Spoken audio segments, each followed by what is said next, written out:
This tutorial is going to be a quick one about conceptual roughing in Photoshop. So if we jump to Photoshop for a second, now what I've got is under the brushes here, I've got a set that I've downloaded that you'll find on the Trello board that's called the IMAD brush set. The main one that I'm looking at here, if I scroll down, these two brushes before you get to this try symbol are the ones I'm going to use. And then a little bit further down, this one that looks like a scrape or falling rain, these are the two brushes that I'm going to work with. So I'm going to start with this one. I set things up over here. I drag the things out I don't want. So at the moment I've got properties, I've got my brush settings, got my brushes, and then I've got color because the HSB slider is the one that I'm going to be using. I'll close that. Over here I've got my layer, so I'll make a new layer above it. I'll use the right square bracket to make a slightly decent sized brush, and color wise I'll pick something that's kind of a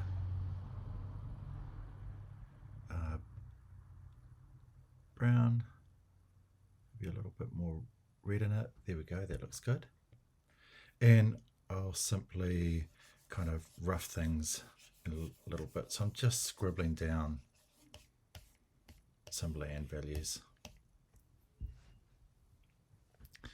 Now with this, what I'm going to do is maybe I'll add in a little bit of a darker color. So I'll use the eyedropper a lot. So I'll go eye, click this. If I want the same kind of color, I can jump up here and I can darken it. You can see it darken over here. So that's just using my HSB. So I'll stick a little bit of a darker color through there. Now I'm going to pick a new color where I'm going to pick one that's a bit more for the sky. Get a nice light yellow looking color.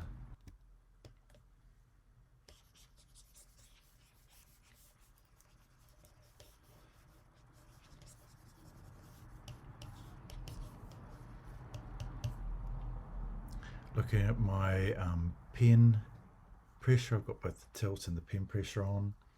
I'll come here, click the ground, maybe make it a little bit redder, do it up through here. Close that. I'll make the brush a bit smaller, and I'm just going to rough in kind of the outline of a hill. Now I'm going to use the other brush. I'm going to come in here and whoops, I'm going to come in here, go down a bit further and find my brush. There it is. I'm going to option, click on here, and I'm going to darken it up a wee bit with those sliders. I'm going to make the brush a bit bigger and just kind of put some stuff up at the top. Now this brush has much more of a kind of canvasy feel to it, much more than the other brush. I'm going to click on this brown area and just fill it up a little bit through here. I'm going to jump back to my other brush for a minute, and I'll find that if I've used it recently it'll still be in here. And this time I click on this, maybe I'll change the color a wee bit, not too much. Make the brush a bit smaller, and I'm going to paint in a kind of darker hill in here, just kind of in the foreground a little bit. I'm going to go back to this other brush that I had.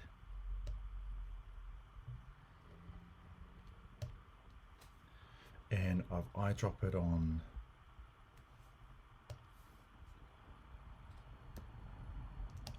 these hills. With a smaller one, I'm just gonna paint in a few more hills.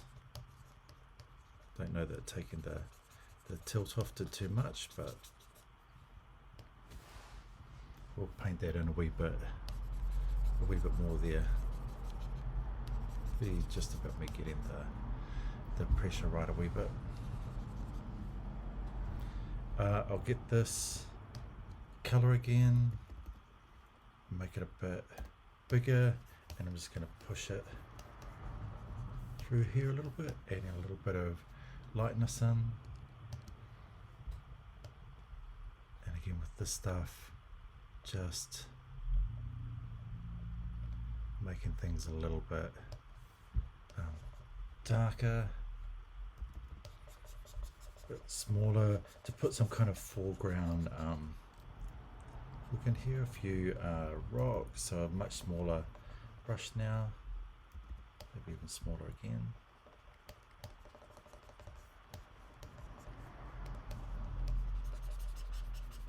So just kind of darkening up some foreground rocks and making it a wee bit more obvious here. Some down here. Yeah, really just about me getting the pressure right. So with this, now I can start working with the highlights a little bit. So if I eyedrop on this in the background, and come here to the color, and I can lighten it off a wee bit.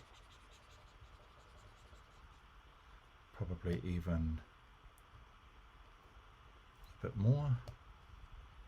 Make the brush a little bit smaller, and you can see now that I'm kind of painting these highlights a bit. So starting to give things a little bit more form and definition.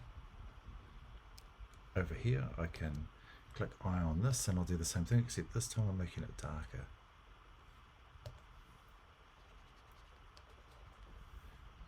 Maybe even a little bit more. So if I'm looking at this as a kind of cliff, I'm darkening up on this side.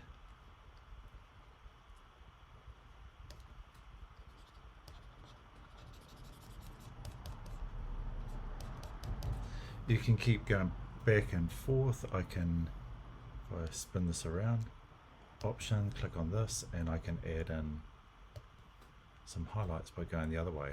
Drag the slider right up to the top, and actually in this case I might actually change the color a wee bit as well. Just click on it, make it actually a lot lighter, so that I can come in here and really make these highlights a bit more noticeable.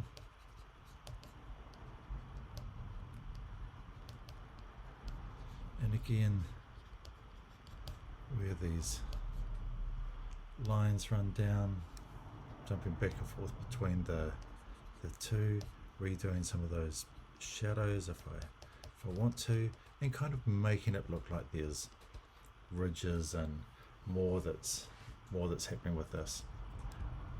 Option, I can go I, and I can come back and eat into this landscape a wee bit more if I want to get a bit more shape and definition into these mountains. I can come back, use this brush to kind of eat into it. If I make it a bit bigger, then I'm also going to add in some stripes, make it look like the sky is kind of radiating down a bit. Option, I'll grab this color, make it a bit darker, just roughen a bit more down the bottom, and the same sort of thing is going to happen here with the rocks. If I click this, in this case I'll get a lighter color, And it's really all I'm doing is I'm giving definition and form to this by using the pressure and just making things feel like they have highlights and shadows, giving some shape. One of the worst things is you end up picking something like a rock texture and kind of painting it in, but it's not that that's going to make the difference. The difference is going to be the shadows and the highlights that are really going to make things pop out. So don't ever try and draw so much. Try and focus on the idea that the rock isn't going to be a single thing overall, that it's going to have cracks and crevices, and so essentially highlights and shadows. This case I'm probably not even really painting the highlights in the right place, but you can go back and forth, and this does give this quality where it makes it feel slightly real, or makes it feel a lot more like an artistic sketch, because it's playing with the light and dark and not doing it kind of all over. Now if I eyedrop this, and in this case I'm going to go for a light color, I'm going to click that, and then I'll go here, really light. It's still got a little bit of color in it, but it's pretty much white. Get a big brush and paint in a kind of planet. By roughing it in, this texture gives a form of realism. Even though it's a rough sketch, it makes things feel like it's got texture and stuff going through it, so it's not completely flat. Now this already looks like it's kind of taking on a bit of shape. You could come in here and you could refine little bits, like if I don't like the edge of that cliff, kind of drop it off a bit. It feels flat, so again, get a darker color, and where are the shadows and the highlights? How does that ridge kind of run around? The last little bit I would do with this image is I'll take off all the pressure sensitivity, because I'm going to do a brush like a stamp.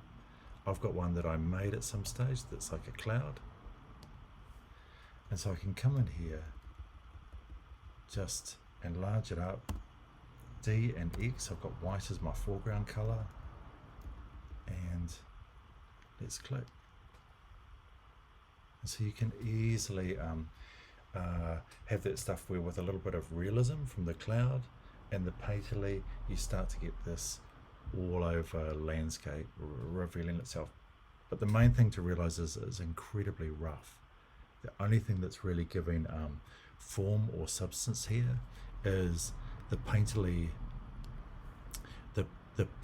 quality of the lines and the lights and darks, making it look like it's not just flat, or stopping the hill from just looking like a big blob, giving all these little nooks and crannies and everything, makes it look a bit more realistic.